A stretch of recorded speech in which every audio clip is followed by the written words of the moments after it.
Hello and welcome to my presentation on the digital divide and digital inequality in the online math class. My name is Pete Sargent. This is EdTech 501, Boise State University. First, I want to start by organizing this presentation. I'm going to give you a little bit of background, discuss the digital divide, digital inequality by definition, and talk a little bit about the government's plan going forward for technology use in education from the Department of Education. And then I want to funnel that plan and the challenges that come with it, and specifically the digital divide challenges, at my school. I work at a community college, and I'm going to talk a little bit about the low enrollment in our online courses. And then hopefully I'll present some solutions at the end that may be plausible. So a little bit of background. You could define the digital divide simply as the difference of those who have and those who do not have access to technology and to the internet. That's a oversimplified definition. I'll show you some numbers shortly. And then digital inequality, in my opinion, takes that a little bit further.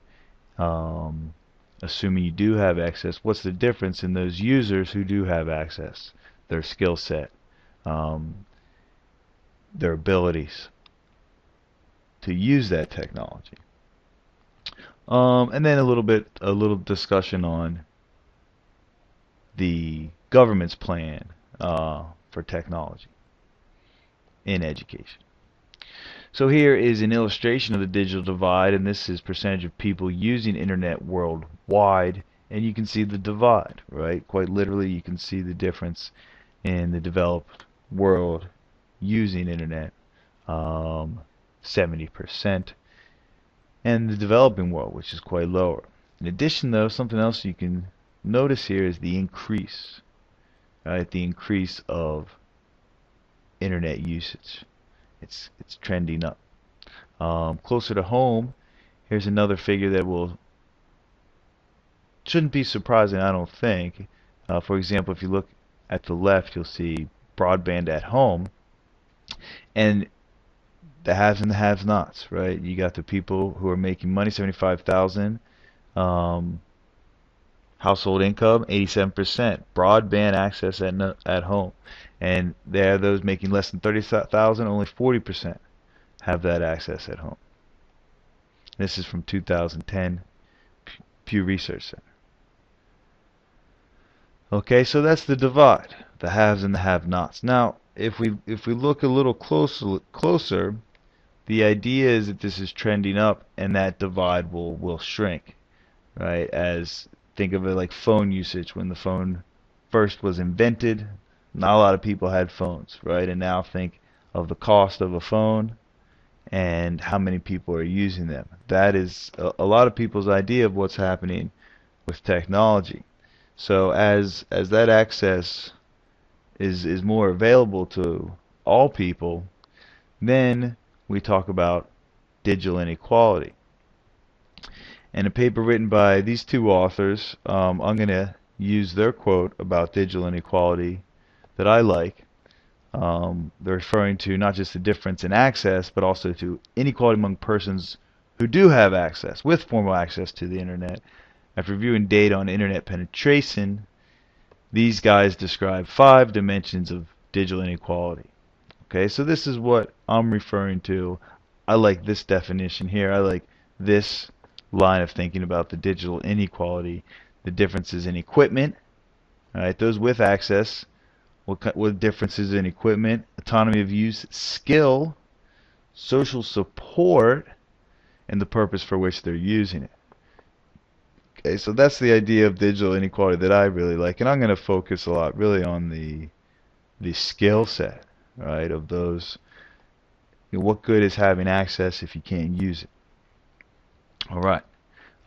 Continuing on with the background, the very ambitious National Education and Technology Plan put out by the Department of Education in 2010 has 5 hallmarks, categorized five hallmarks: learning, which brings technology to the forefront of learning, the assessment, Technology, of course, can be used to collect. One thing that we don't think about too much technology in the classroom is the collection of data, the capability of collection of data to learn um, about the success of our education, teaching, getting the teachers connected, right, and creating a connected teaching model. You have the infrastructure, of course, that is calls for access. That this plan calls for access to the hardware and software in order to make use of this technology. And of course, productivity. What good is this stuff if it's not productive, right? If you have this access, it's not productive. Um, so naturally, there's this, like I said, very ambitious plan. Um, the idea being that the divide will shrink. This digital divide will shrink, right?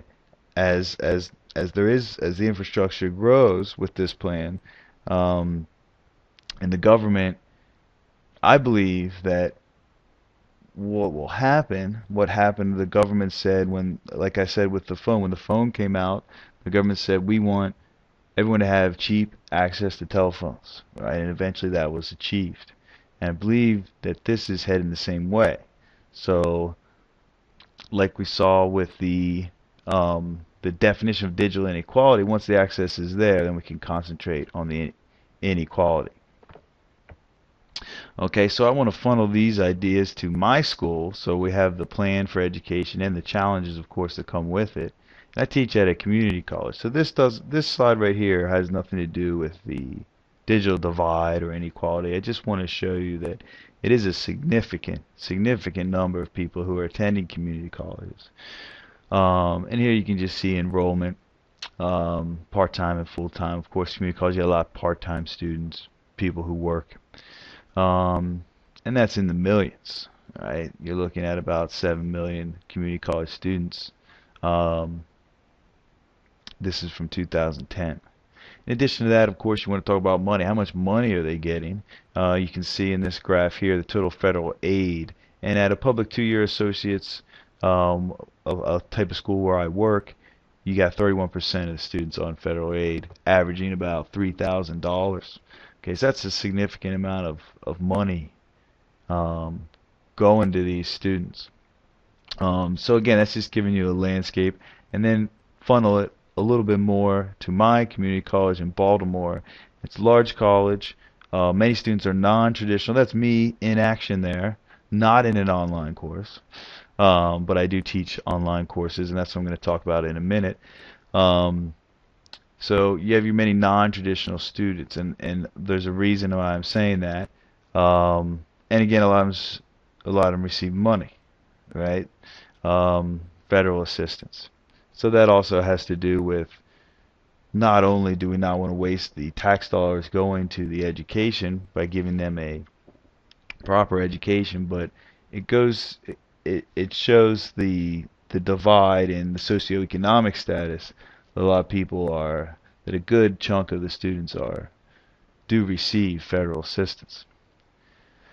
So again, I'm going to come back to all those things in a second, but here's what I consider a problem. Low enrollment, right? I mean, the ability to offer these courses is there, and you can see the difference. This is just a figure from one particular semester, one particular class, but it's very typical in the math department for all of our classes. Here you have the total number of students. We had about somewhere between a little over 2,000 students in fall 2010 enrolled in this one particular class. And you can see how many are taking lecture and how many are taking online. There's just not a lot of online. The capability is there on the college's end, but the students aren't taking it. So I want to look at why that is here shortly. But first, should we be encouraging students to take online courses? Well, of course, there are benefits to online courses, right? Especially in the community college environment. A lot of these students are busy students. They work full time. They have children. They're adults. They have a lot of other things going on in their lives. They can't quite concentrate on college like maybe a a more traditional college student would. And here you can see some of these advantages, which not are, of course, not just at my school, but are at any school. The benefits of learning online. I like that last one. Um, Not only are you learning the content, but you're also learning how to use technology, and you need to be self-disciplined, and that is certainly a great skill to have. And of course, there's a benefit to the college as well. You don't need the class space. You don't need the classroom space. You can use those classrooms for something else. Okay, so now finally back to the digital divide and how this relates to these low enrollment, at least what I think. Um, why won't students sign up for an online class if they think it would be nice for them with their busy lifestyles, more convenient for them? Well, there's the digital divide, right? No access. And then there's the digital inequality, right? Students who do have access but maybe are intimidated, right? Maybe they don't have the skill set, maybe they don't feel comfortable doing it, but it might be much better for them personally to do it. Okay? So it's these two groups of students that we'd like to have solutions for. Some of the things we can't really do anything about, right? We're hoping the technology plan for the government, and in particular that call for the infrastructure, um, happens, and sooner rather than later. But of course, that is like I said, an ambitious plan. If the students don't have access, what do they do? Well, we're waiting on the affordable broadband. Um, but in the meantime, what do they do if they just can't afford it? Well, another thing I mentioned was the mobile use. That the ability of the mobile broadband is also increasing.